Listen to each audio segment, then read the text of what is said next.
y la santidad, las tinieblas y el pecado. Entonces, si Dios es luz, tenemos que caminar, acercarnos a la luz y estar bajo la luz para que Él pueda darnos dirección. En el momento que pecamos, nos salimos del camino de la luz y nos vamos por el camino de las tinieblas, y podemos decir que somos cristianos, podemos decir que venimos a la iglesia el domingo, pero si nosotros no estamos caminando en la luz con Dios, nuestra vida no tiene dirección, no tiene propósito, no tiene sentido. Hay confusión, hay tristeza, hay amargura, no sabes a dónde vas, haces compras que te arrepientes después, tomas decisiones que te lamentas después. ¿Por qué? Porque las hiciste bajo las tinieblas y no las hiciste bajo la luz. Entonces, ¿cómo es posible que un Dios santo, como lo revela la Biblia, pueda tener comunión con nosotros que somos pecadores? ¿Cómo puede un Dios infinitamente santo tener comunión con seres humanos como nosotros? La Biblia nos ofrece la respuesta y vamos a comenzar a estudiar y a entender la doctrina del pecado. La Biblia reconoce que el pecado es el problema del ser humano. Shakespeare decía que era el defecto trágico. Carlos Marx lo atribuyó a la lucha de clases. Sigmund Freud, el padre de la psicología moderna, lo atribuyó al medio ambiente. Y así ha habido psicólogos, antropólogos, sociólogos, personas que han tratado de atribuir por qué el hombre se comporta como se comporta, por qué el hombre ha llegado en el siglo XXI a deshumanizarse al grado de que hemos llegado a una degradación moral estratosférica, y la Biblia nos dice que nacimos con una condición pecaminosa que se llama la antigua naturaleza caída adámica. Hemos recibido por herencia todos los seres humanos lo que se llama una infección. En otras palabras, nacimos infectados. Desde Adán a nuestros días, todas las generaciones de los seres humanos, y la Biblia le llama a esta infección el pecado. Este pecado nosotros lo vemos y lo corroboramos en la experiencia con los niños. Y vemos que la Biblia, el diagnóstico que Dios nos da es correcto. A los niños, al año y medio, un niño de año y medio o 2 años es el dictador número 1 de su casa. Un niño de 2 años es un niño que siempre está queriendo que se le satisfagan sus gustos, que se le satisfaga todo lo que él demanda. A los 3 o 4 años ya no quiere sus juguetes, quiere los del otro niño. Y ya quiere esto, y se tiran al suelo y comienzan con sus berrinches y como reguiletes en el suelo, hasta que nosotros entendemos que esta naturaleza de rebelión, de autosuficiencia, de demandar y de pedir, yo soy el rey que tiene a los niños, y aunque son inocentes de esa condición, nosotros nos damos cuenta que ¿quién les enseñó a portarse mal? A los niños no les enseñamos a portarse mal, ya lo traen de naturaleza, les enseñamos a portarse bien. Porque la maldad viene inherentemente pegada a la naturaleza humana. Ahora, esta condición que se llama pecado, Cristo en la cruz del Calvario pagó por ella. Porque si tú hubieras muerto con esta infección, o si tú mueres con esta infección que se llama pecado, la paga del pecado es la muerte. El salario que esta infección demanda es la muerte, la separación eterna de Dios. Cristo en la cruz del Calvario paga por la condición con la cual nacimos, para que ningún ser humano pueda decir en el día del juicio: ah, Señor, ¿y yo qué culpa tengo del tonto de Adán que me heredó esta infección? Ahora sí que lo que él hizo me lo estás atribuyendo a mí. ¿Yo qué culpa tengo de haber nacido en pecado? Bueno, para que toda boca se callara y para que nadie juzgara a Dios como un ser injusto, Dios mismo, Él mismo, paga por esta infección con la cual tú y yo nacimos. Y Dios nos dice que cuando Cristo muere en la cruz, Él paga por el castigo y la condenación eterna, que esta condición con la cual nacimos nos iba a llevar al infierno eternamente si Él no hubiera pagado por nosotros. Entonces, esta condición es la que pagó Cristo. Pero el cristiano que sabe que Cristo ya pagó por esta condición de pecado, dice la Biblia, Romanos 8:1, ya no hay ninguna condenación para el que está en Cristo Jesús. O sea, los cristianos ya fuimos juzgados por esta condición de pecado en la cruz del Calvario.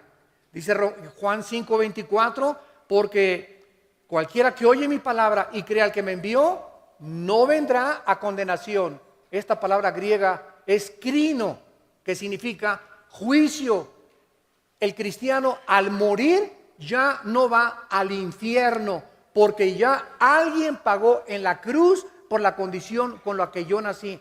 Pero el cristiano que ya sabe que Cristo pagó por él, descubre que sigue haciendo malas acciones. Entonces pongan atención. Una cosa es en la Biblia la palabra pecado singular, otra cosa en la Biblia es la palabra pecados plural. Pecado, cuando veas en la Biblia singular, es la condición con la que nacimos, la que pagó Cristo en la cruz. Pecados son las acciones que se derivan de esta condición con la cual nacimos. Entonces, aunque tú te hubieras portado mejor que San Anselmo y que Santa Rita de Casia, y que al morir se descubriera que nunca rompiste ni un plato y que jamás le hiciste ninguna grosería a nadie, cosa que es imposible, ¿verdad? Desde luego, me estoy yendo al extremo. Si tú mueres, aunque no le haya hecho mal a nadie, te condenas al infierno. ¿Por qué? Porque la condenación no son por las acciones, sino por la condición con la cual naciste, que nunca fue cubierta bajo la sangre del Hijo de Dios. Entonces la gente está tratando de hacer buenas acciones, de portarse bien, tener una religión, persinarse, cumplir con su religión, etcétera, etcétera, para poder creer que Dios les da la entrada al cielo. Pero vuelvo a repetir, si la salvación fuera por hacer buenas obras, ¿para qué Cristo murió en la cruz? Fue un desperdicio. Dios nos hubiera dicho entonces, miren mis hijitos, mis chiquilines, se me portan bien, budistas, pórtense bien, católicos, pórtense bien, testigos de Jehová, pórtense bien, mormones, pórtense bien, judíos, pórtense bien, maometanos, pórtense bien. A todas las religiones, Dios hubiera dicho, todas las religiones salvan, solamente que todos se porten bien. Eso hubiera dicho Dios y Cristo no hubiera tenido que morir en la cruz. Pórtense bien, hagan lo mejor que puedan. Cumplan de vez en cuando con su religión, oren 3 veces al día y nos vemos en el cielo. Pero Cristo en el huerto de Getsemaní cayó de rodillas y al darse cuenta que no había ninguna otra manera en la que nosotros fuésemos perdonados por nuestros pecados, comenzó a sudar gotas de sangre. Y le dijo al Padre, Padre mío, si es posible, ¿qué no hay otra manera de que se salven? ¿No podría bajar Miguel el arcángel y morir por ellos? ¿No sería bueno que mejor les dijeras, pórtense bien mis niños, todas las religiones salvan con tal de que no hagan malas obras? Pero Cristo sabía lo que estaba establecido desde el Antiguo Testamento y que se encuentra en Hebreos 9:22. Sin derramamiento de sangre no hay perdón de pecados. Esta es la forma como el Dios de la Biblia escogió la salvación. Él es el soberano, el legislador de la moral, y no nos dejó a nosotros que nosotros tuviéramos la opción de decidir cómo nos vamos al cielo. Pero como el ser humano desconoce la Biblia, el ser humano inventó las religiones. ¿Y qué son las religiones? El esfuerzo de los seres humanos al desconocer la obra de Cristo y la palabra de Dios para poder hacer lo mejor que se pueda para poder entrar después de muertos al cielo y tener la vida eterna. Y así encontramos que los más grandes pecadores que podíamos nosotros mencionar, como Al Capone, el gángster de los 20, 30 allá en Chicago, que en Navidad se vestía de Santa Claus y se ponía a darles dulces a los niños, y en Navidad se creía bueno, y llegaba enero y agarraba la ametralladora y comenzaba a matar a todo el mundo. Pero en Navidad se persinaba y después se portaba como el anticristo. ¿Y cuánta gente, sin exagerar, se porta de la misma manera? Tienen un amante, cometen adulterio, pero eso sí, el domingo no faltan a su iglesia. ¿Cuánta gente sigue robando, sigue transando, sigue extorsionando, sigue dándole malos ejemplos a sus hijos, sigue siendo infiel a su esposo o a su esposa, pero el domingo están bien persinados hasta con la estampita de San Anselmo? Esta actitud Cristo le llamó hipocresía. La palabra hipócrita viene del griego, que es actor. La palabra actor viene del latín, que es una persona que se pone una máscara o actúa ante un público con una actuación especial que no es de él, con un papel que no le corresponde. Él está actuando, se mete el personaje en su vida y lo refleja ante el público. Ese es un actor. Y las personas que mejor manifiestan una actitud que no son de ellas, les dan un premio que se llama el Oscar en California cada año. Entonces, el cristiano que manifiesta una actitud y dice: yo estoy bien, yo soy cristiano, y sin embargo camina en las tinieblas, la Biblia dice, es una persona mentirosa, porque Dios es luz. Y si queremos caminar con Dios, tenemos que caminar en la luz. Ahora, vamos a Romanos capítulo 6. Y vamos a ver esta diferencia entre lo que es el pecado singular y lo que son los pecados plural, que son las acciones que se derivan de la condición con la cual nacimos. Por ejemplo, en Romanos 6, que es el capítulo más excelso de todo el Nuevo Testamento en cuanto a la doctrina del pecado, dice en el versículo 7, el que ha muerto ha sido justificado del pecado. ¿A qué se refiere Pablo con esta declaración? Bueno, cuando tú recibiste a Cristo y cuando yo recibí a Cristo, ¿qué sucedió? La Biblia dice en los primeros 3 versículos de este capítulo que cuando Cristo moría, pongan atención, cuando Cristo moría en la cruz, tú y yo que tenemos a Cristo estábamos con Él. Cuando Cristo fue enterrado, fuimos enterrados con Él. Y cuando Cristo fue levantado de entre los muertos, nosotros estábamos siendo resucitados con Él. Y tú me preguntas ahorita, oiga, pero yo estoy aquí 2000 años después, vivito y coleando. Yo no entiendo eso. Bueno, no lo entiendes porque vives en 4 dimensiones. Altura, anchura, profundidad y el tiempo, que es la 4ª dimensión. Dios es un Dios hiperdimensional. Y Dios nos dice que cuando hace 2000 años Cristo moría, yo moría con Él. Yo le dije, Señor, pero aquí estoy 2000 años después. Es que Dios dice, tú estabas con Cristo muriendo. Cristo estaba en la cruz pagando por tus pecados, Armando, pasados, presentes y futuros. Cuando Cristo fue enterrado, tú fuiste enterrado con Él, y cuando Él fue resucitado, tú fuiste resucitado con Él. Entonces, tú y yo que tenemos a Cristo, la Biblia nos declara muertos. La palabra muerto no significa cesación de existencia. Apúntalo. La palabra muerte en la Biblia significa separación. No significa cesar de existir, significa separación. Estamos separados ante los ojos de Dios del juicio final. Ya Dios no nos va a juzgar porque nos juzgó ya en la cruz. Ya Dios no nos puede juzgar dos veces, porque ya nuestro juicio lo llevó Cristo y ahora somos nuevas criaturas en Él. El mundo no lo conoce, pero Dios sabe que somos nuevas criaturas en Cristo. Voy a explicarlo en otros términos.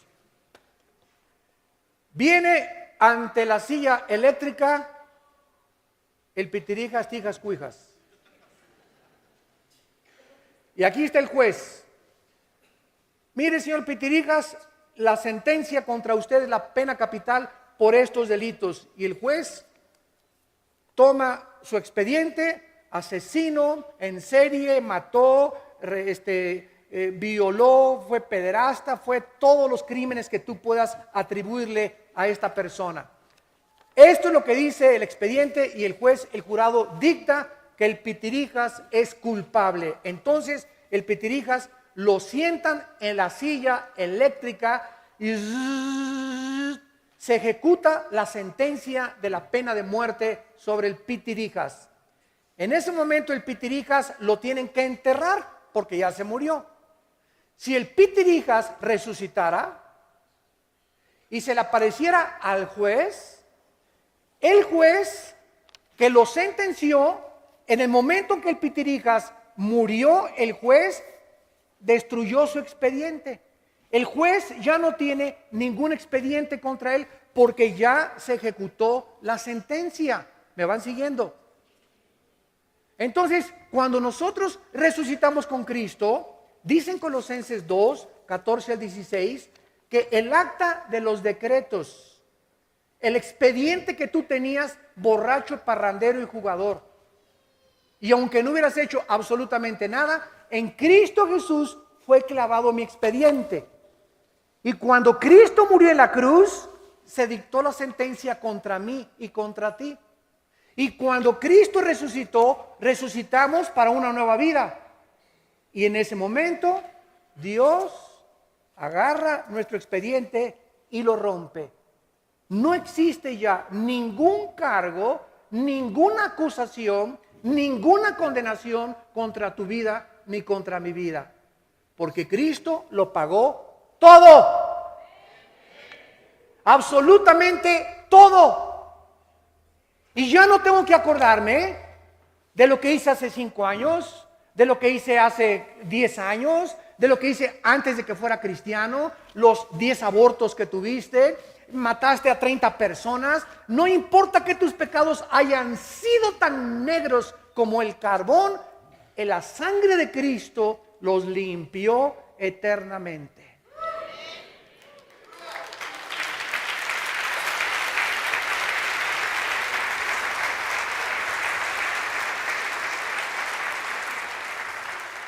Ahora lo entiendes. Romanos 6:7. El que ha muerto, ¿quiénes hemos muerto? Nosotros los cristianos. Los que hemos muerto hemos sido declarados ante el tribunal cósmico de Dios inocentes.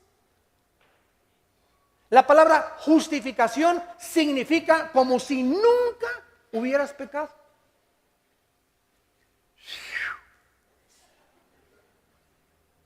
El ladrón junto a la cruz volteó y le dijo: Señor, acuérdate de mí cuando vengas en tu reino. Y los fariseos que están abajo en la cruz: ay, sí, qué fácil, ¿no? Después de todo lo que hiciste, ¿no? Ay, sí, sí, sí. Y Cristo le dice: hoy estarás conmigo en el paraíso. No le dijo: mira, te vas a tener que bajar y bautizar primero. Te vas a tener que bajar e irte a la villa, de rodillitas, ida y vuelta, desde Toluca.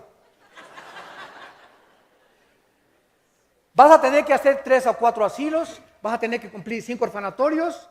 En ese momento, cuando Cristo le da el perdón a un hombre que no merecía el perdón, y la pregunta es: ¿quién lo merece?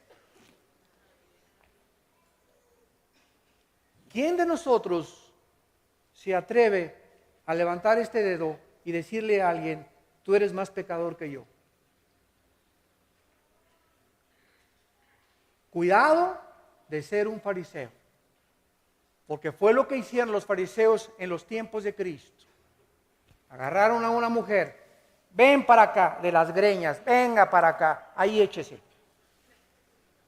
Señor, la ley dice que el adulterio es sentenciado a pena capital.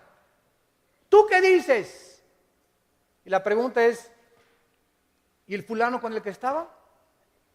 No, para que haya adulterio tienen que ser dos, ¿no? ¿Por qué ella?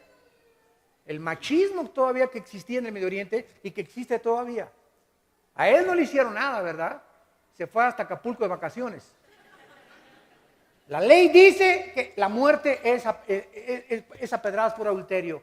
Cristo no hizo nada. Se inclinó en la tierra, Juan capítulo 8, y comenzó a escribir en la tierra. Y tal vez comenzó a escribir, no robarás, no perjurarás, no levantarás falso testimonio contra tu prójimo. Y los fariseos, cuando comenzaron a darse cuenta de que estaba Cristo escribiendo tal vez otros pecados que no eran el de adulterio, pero que eran pecados que podían también condenarlos, dijo Cristo, el que crea que no tiene ningún pecado, agarre la primera piedra y aviéntesela a la mujer.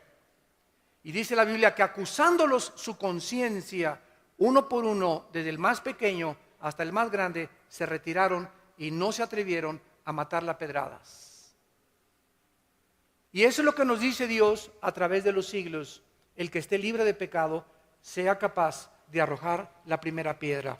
Nunca digas, es que esa es una prostituta, es que ese es un drogadicto, es que esa persona no merece el perdón. ¿Sabes una cosa? Tú y yo no merecíamos tampoco el perdón, y por la gracia hemos sido perdonados. ¿Sabes qué significa esto? Que si nosotros ahora que somos cristianos estamos dispuestos a condenar a alguien, es que usted no conoce a mi cuñado, pastor, y usted no sabe que estas personas, ¿sabes una cosa? Es que tú no eras una perita en dulce tampoco. Tú no eras una persona, ¿verdad?, que podrías decirse que te ibas a ir al cielo. Aunque no eras prostituta, ni borracho, parrandero, ni jugador, y te creas más bueno que otra persona, merecías tú también el juicio. Y Dios tuvo misericordia y nos perdonó, nos resucitó con Cristo. El acta de los decretos ha sido rota, y dice la Biblia, nunca me acordaré jamás de tus pecados. Bueno, hemos visto la primera parte, de qué forma Dios se ocupó de la condición con la cual nacimos. Ahora bien, ya somos cristianos. Regresamos a Primera de Juan. Y descubrimos, ya siendo cristianos,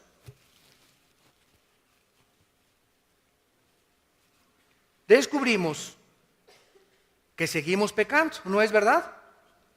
En otras palabras, que seguimos cometiendo malas acciones. Un cristiano no es una persona que ya no peque. Es una persona que ha sido perdonada de sus pecados. Pero no es una persona que sea mejor que otra persona. Simplemente somos pecadores, igual que todos los demás. Pero ¿saben cuál es la diferencia? Que somos personas perdonadas.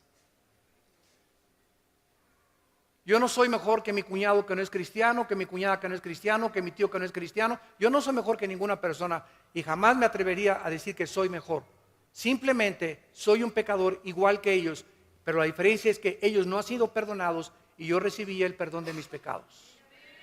Por lo cual vivo humillado, por lo cual vivo ahora con compasión, porque al igual que mi familia que no tiene a Cristo y a mis amigos que no tienen a Cristo, así vivía yo. Y ahora tengo compasión en mi vida para orar por ellos y que ellos puedan alcanzar la gracia que yo alcancé. ¿Me van siguiendo?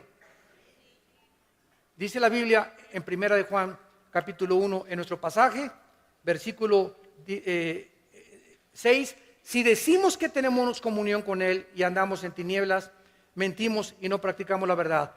Pero si andamos en luz, como Él está en luz, tenemos comunión unos con otros y la sangre de Cristo nos limpia de todo pecado. Vean esto con atención. Aquí está la luz, aquí están las tinieblas. Muy bien, cuando venimos a Cristo pasamos del reino de las tinieblas, somos trasladados, Gálatas 1, al reino de la luz. Ya estoy bajo la luz, bajo la gracia y la misericordia de Dios. Ahora Dios me dice, Armando, tu salvación ya no la puedes perder. ¿Por qué? Porque te la regalé. Tú no hiciste nada por ella, no la compraste, no te portaste bien. Es por gracia, no por obras.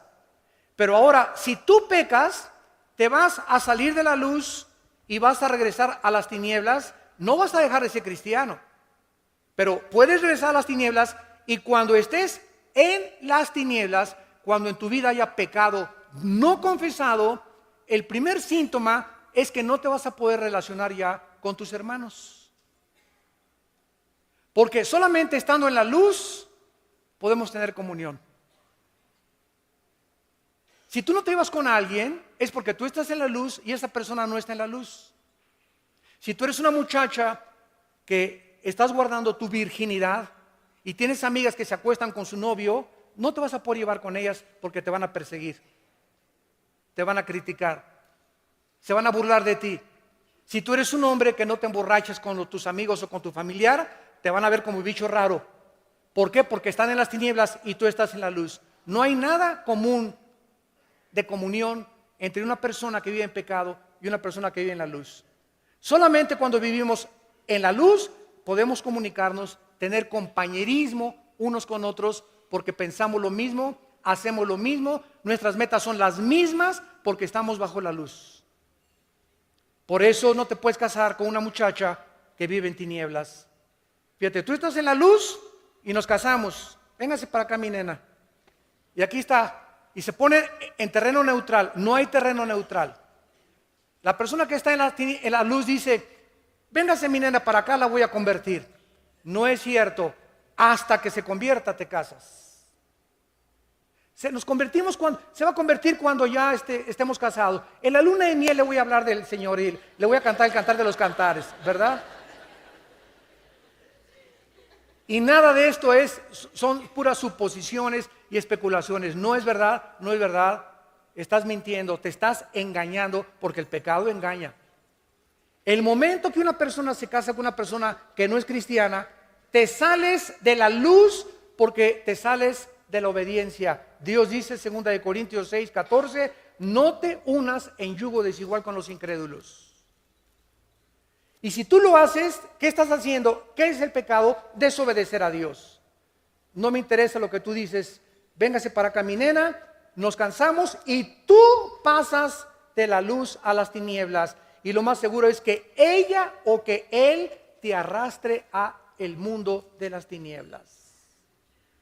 No vas a poder tener comunión con él, ni ella contigo, ni tú con él. Van a descubrir en la luna de miel o después de la luna de miel que no son afines.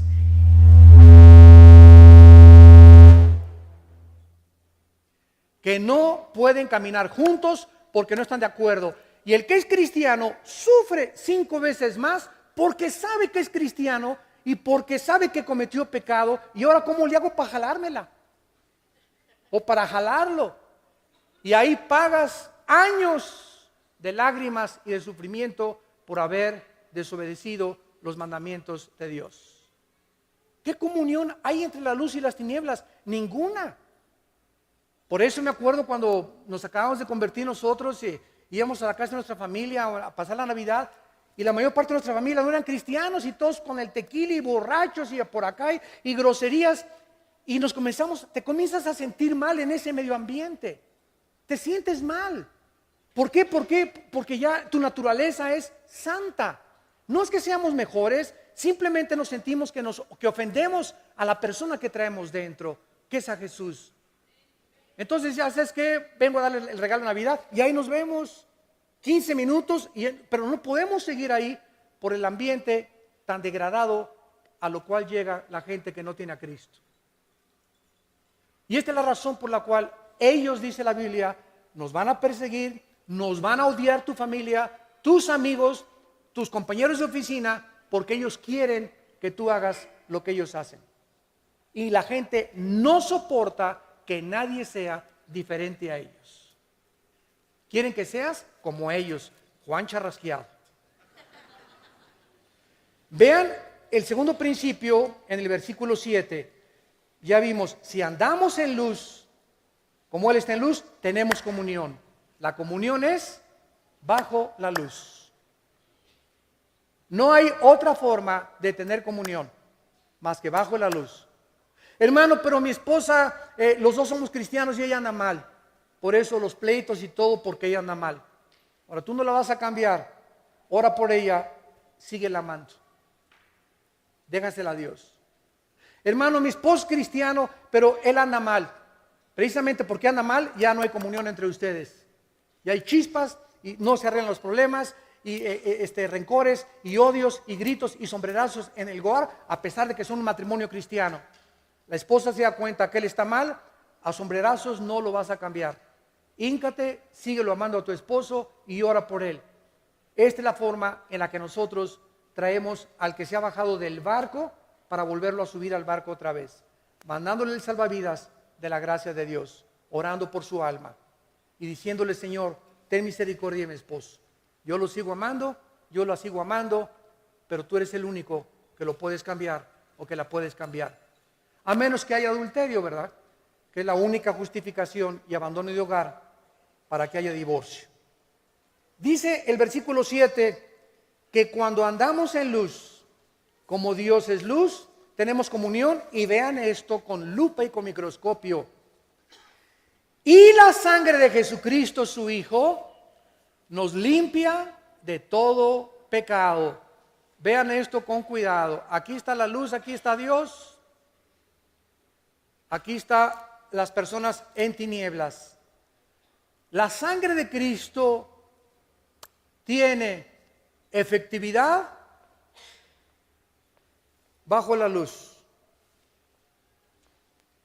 no bajo las tinieblas. En otras palabras, si yo estoy en tinieblas y confieso mi pecado: Padre, perdona mis pecados, ya no estoy pidiendo que me perdone mi salvación, porque ya soy salvo, la salvación no la puedo perder. Estoy pidiendo perdón para mantener mi comunión con Dios. El cristiano que peca no pierde la salvación, pierde su comunión. Nos separamos de Dios en comunión. Dios no oye mis oraciones. Dios me va a disciplinar, Hebreos 12, porque Dios al que ama disciplina, y me va a dar duro con el cuero y voy a sentirme triste y miserable, porque Dios no puede tener comunión conmigo y Él anhela que yo regrese. Me ama tanto y el Espíritu me ama tan celosamente que Dios quiere, que prefiere Dios aquí, cuando estoy aquí, dejarme aquí manco o cojo, o mandarme a la cárcel, o mandarme una enfermedad gravísima, algo que me conmueva y me sacuda las fibras más íntimas de mi ser para hacerme regresar con Él.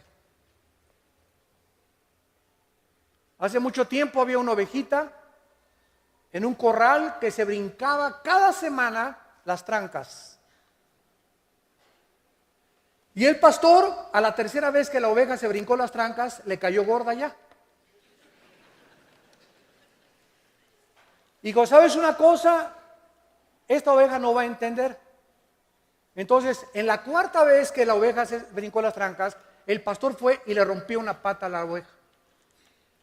Y la metió coja al rebaño. Y le dijo: prefiero que estés coja pero dentro del rebaño, a que pierdas afuera tu vida por los lobos que están rondando. Y eso es lo que hace Dios. Cuando estamos brincándonos sus leyes e insistiendo en que podemos pecar libremente sin que Él nos castigue, Dios va a mandar un juicio muy grande sobre tu vida.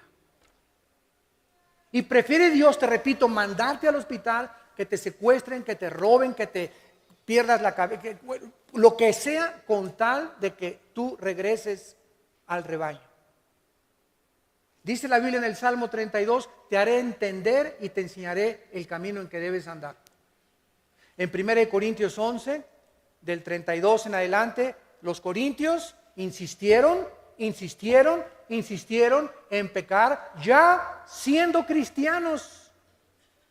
Y dice el apóstol Pablo: por esta razón muchos están enfermos. Y por esta razón muchos se mueren antes de tiempo.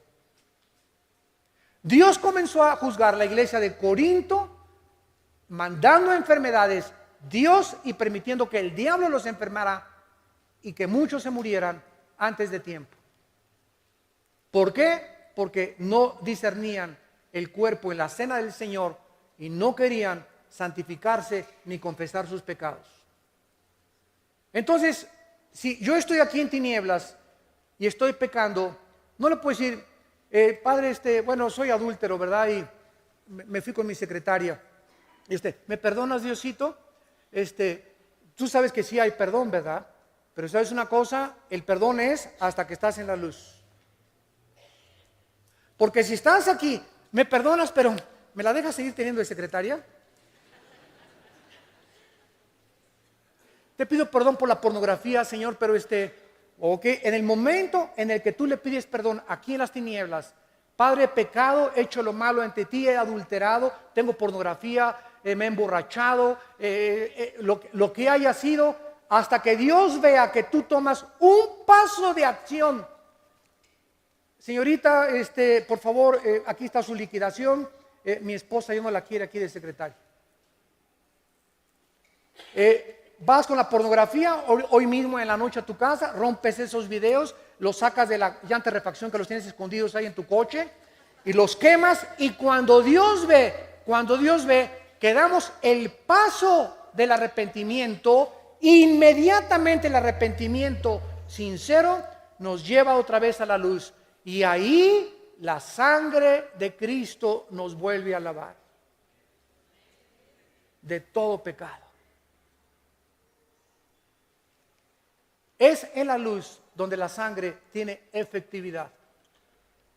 ¿Y qué dice el versículo 9? Si confesamos nuestros pecados, es todo. ¿Qué significa confesar? Es una palabra griega que significa ponerte de acuerdo con alguien de algo que hayas hecho. Antes de ser cristiano, lo único que dijimos fue, Señor, soy pecador. No le dije todos mis pecados a Dios para salvarme, o tú sí. En el desayuno ayer, ¿verdad? Mucha gente, Padre, reconozco que he pecado, es todo, he pecado. Y viene la salvación y viene la gracia. Pero ya siendo cristianos, tenemos que hacer de la confesión un hábito. De cada vez que yo hago malo, ¿qué le digo a Dios? Esa pluma que yo me llevé tirada en la iglesia, Señor, tú le llamas pecado, me pongo de acuerdo contigo, porque es pecado, y voy y la devuelvo a los pastores. Me encontré esta pluma tirada, esta cartera tirada. Te pones de acuerdo con Dios, y cuando te pones de acuerdo con Dios, la sangre de Cristo te limpia de toda maldad. Hace algunos meses, les cuento este detalle rápidamente, iba saliendo yo del aeropuerto de Dallas, ya venía yo para México, y me eché en reversa y le hice una bolladurita muy pequeña a un carro que estaba atrás de mí. En el estacionamiento no había nadie me estaba viendo. Y dije, pues, se lo pague su abuelita. Se los digo sinceramente, ¿no? Así somos de tremendos, ¿verdad? En ese momento no andaba muy espiritual yo. Y iba saliendo del estacionamiento, y así fue una cosa tan increíble lo que me sucedió, que vino a mi mente: si eres fiel en lo poco, en lo mucho lo serás. Y si eres infiel en lo poco, en lo mucho lo serás. Y en ese momento Dios me dijo, ¿qué prefieres? ¿Tener tu conciencia limpia de mí o llegar tarde a México? Y me eché en reversa, saqué una tarjeta mía personal, se la puse en el parabrisas y le puse mi teléfono. Le dije, por favor, cheque su defensa, tiene una bolladura, háblenme por teléfono, estoy dispuesto a pagarle su compostura. Bueno, yo regresé el lunes o el martes a Dallas y me habla por teléfono. Esta persona era una viejita y me dice, ¿quién es usted? Y le digo, soy fulano de tal. Me dice, ¿pero por qué hizo eso? Y le dije, porque creo que es lo menos que puedo hacer siendo cristiano. Ah, usted es cristiano, con razón, me dice. Y le digo, ¿por qué? Me dice, porque fíjese que se lo platiqué a mi hijo. Y mi hijo dijo, solamente un loco podía hacer eso. Me llamó loco. Y le dije, ¿sabe una cosa? Es que Cristo, para la gente somos locos, Pero sea una cosa, usted puede también tener esta salvación que Dios me ha dado a mí hace 30 años, hace 35 años me salvó el Señor, y Cristo puede hacer lo mismo para usted. Bueno, total de que esa señora, ¿verdad? La mandé a una iglesia ya cristiana, ella era mormona, se fue a otro lado, pero son detalles que Dios me ha puesto profundamente en mi corazón. Los pequeños detalles en que eres infiel, por ejemplo, aventar una cáscara de plátano por la ventana, o aventar una basura, ¿no? Etcétera, etcétera. Son cosas en las que haces inconscientemente, pero son cosas que haces y eres infiel. Y si eres infiel en eso, eres infiel en lo demás también. Hoy en la mañana, por ejemplo, yo venía por acá por el Libramiento y alguien me dice que me pasé un alto. Venía en mi suburban, han hecho la raya, ni el semáforo vi. Y ahora que me llamaron la atención, le dije a Dios, perdona mi irresponsabilidad por querer llegar temprano a la iglesia, ni vi el semáforo, que no sabía dónde estaba, pero como es Libramiento, ¿verdad? Órale. Y como ya casi no conozco los semáforos aquí en Toluca, ¿no? Pero le pedí perdón a Dios. ¿Por qué? Porque es una irresponsabilidad. Son detalles que consideramos insignificantes, pero tienen importancia para Dios. Porque Dios se fija en los pequeños detalles. Pero si confesamos, si nos ponemos de acuerdo, Padre, lo que hice yo en la mañana y pasarme ese alto es un pecado ante tus ojos, la sangre de Cristo nos limpia de todo pecado. Ahora, ¿qué pasa cuando un cristiano no confiesa sus pecados? ¿Qué pasa cuando estás aquí? Entonces, ¿sabes lo que pasa? Se te amontonan 1, 2, 3 y 4. Un pecado da pie siempre a otro pecado. Nunca se queda ahí estático. El pecado crece. Es como el cáncer exactamente. El cáncer que es detectado a tiempo no se vuelve metástasis, porque se puede extraer la matriz o los pólipos cancerígenos o las células y te puedes salvar. Pero si te descuidas, crece el cáncer, se vuelve metástasis y ya no hay, desgraciadamente, solución. Es igualito el pecado. El pecado que a tiempo lo confiesas, ¿qué estás haciendo? Sensibilizándote al pecado para cada día pecar menos. Creo que ahora que regresamos del seminario de matrimonios de Acapulco, todos venían en el camión persinándose, ¿verdad? Reconocieron cuánto habían ofendido a su esposa. Otros reconocieron cuánto habían ofendido a su esposo, qué mal estaba su matrimonio, cómo han olvidado sus devocionales juntos, cómo han dejado de orar juntos. Y ahí Dios, para eso son los seminarios, para sensibilizar nuestra conciencia, hacernos reflexionar y regresar al camino de la luz. En el Salmo 19, el rey David, al darse cuenta lo sensible que debía ser al pecado y queriendo mantenerse como un varón conforme al corazón de Dios, le dijo en el Salmo 19, versículo 12 y 13. Dice David en el Salmo 19, 12, y le hace una pregunta a Dios: ¿quién podrá entender sus propios errores? ¿Quién se atreve a contestar esta pregunta en esta mañana? Qué fácil de contestar. ¿Cuál es la respuesta? Nadie. Nadie. Todos creemos que estamos bien. ¿No es verdad? Yo en la mañana creía que estaba bien y no estuve bien al pasarme un alto. Alguien tuvo que venir y exhortarme, como dicen hebreos, exhórtense unos a otros para que no se endurezcan por el pecado. ¿Quién de ustedes tiene el bendito hábito de decirle a su esposa cada semana, si es que quieres crecer, mi amor, ¿qué has visto en mi vida en estos días, en mi trato con nuestros hijos, en mi trato contigo, que no sea yo consistente a la palabra de Dios? Para muchos le va a sacar un periódico a la esposa, ¿verdad? Pero ok, ¿verdad? Ya, 10 cosas, mírate, voy a atacar esta, la 1, la 2 y la 3, voy a orar por estas 3 o 4 y voy a poner más énfasis en estas áreas. Pues si es que gritas mucho, mi amor, Padre Santo, ayúdame en mis gritos, por favor, voy a tratar y cada vez mi amor, ahora, cada vez que lo haga, acuérdame en ese momento. Y de veras, es lo que yo le digo a mi esposita. Cuando veas que les levanto la voz a mis hijos, o cuando veas que tengo una cara que no debo de tener y que hasta espanto con la cara de enojado que tengo a veces, ¿verdad? Házmelo saber porque quiero cambiar. Quiero ser mejor. Tenemos que subir, no podemos quedarnos. Somos tan imperfectos, tenemos tantos errores. ¿Quién los podrá reconocer? ¿Cómo le hacemos? ¿Qué dijo David? Líbrame de los que me son ocultos.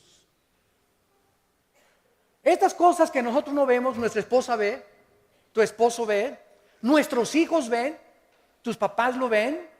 Si no estamos abiertos a la crítica, dice la Biblia, el sabio recibe la exhortación, el necio te odiará si lo reprendes. Cuando nosotros estamos abiertos a la crítica, vamos a crecer gigantes de Dios. Porque vamos de gloria en gloria, en gloria, en gloria, porque continuamente alguien me ama lo suficiente para poderme llamarme la atención.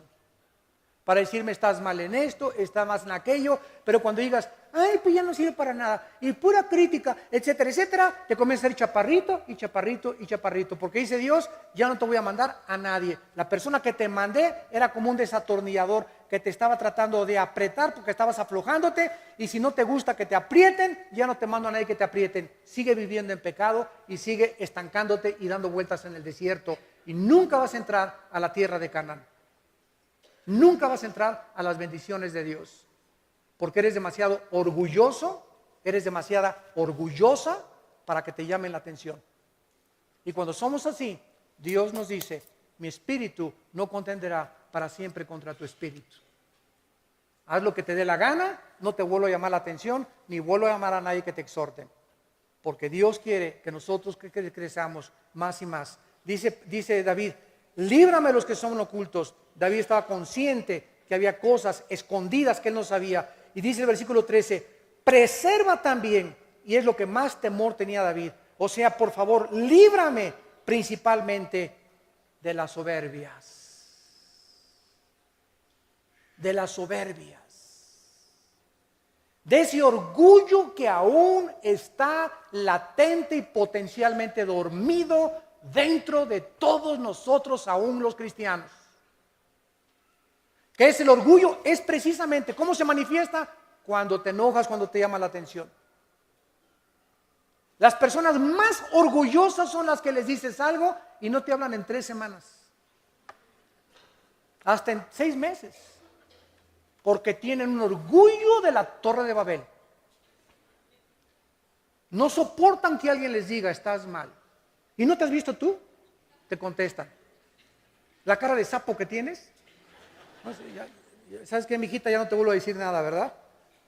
Presérvame que no se enseñoreen de mí. Cuando el orgullo comienza a crecer desapercibidamente en nuestra vida, comienza a gobernarnos.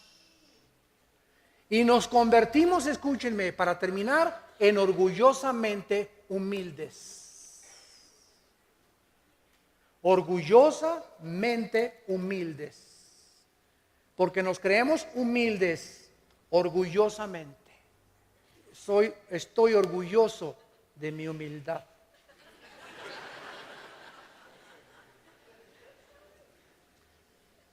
Si confesamos nuestros pecados, Él es fiel y justo para perdonarnos y limpiarnos de toda maldad. El que encubre sus pecados, Proverbios 28, no prosperará. Mas el que los confiesa y se aparta, alcanzará misericordia.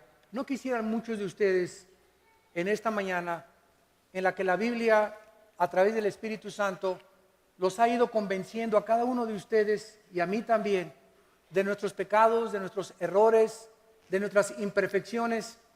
¿No quisieras en esta mañana ponerte a cuentas con Dios, confesarle tus pecados y salir por esa puerta con una paz que sobrepasa entendimiento y con la seguridad de que hemos sido lavados con la sangre de Cristo? Oremos. Gracias, Señor, por tu preciosa palabra. Gracias, Señor, por haber llevado nuestro juicio en la cruz. y haber pagado por nuestra condenación eterna. Pero hemos comprendido que aún siendo cristianos y siendo nuevas criaturas, ahora nuestros pecados ya no nos hacen perder la obra que tú hiciste en la cruz.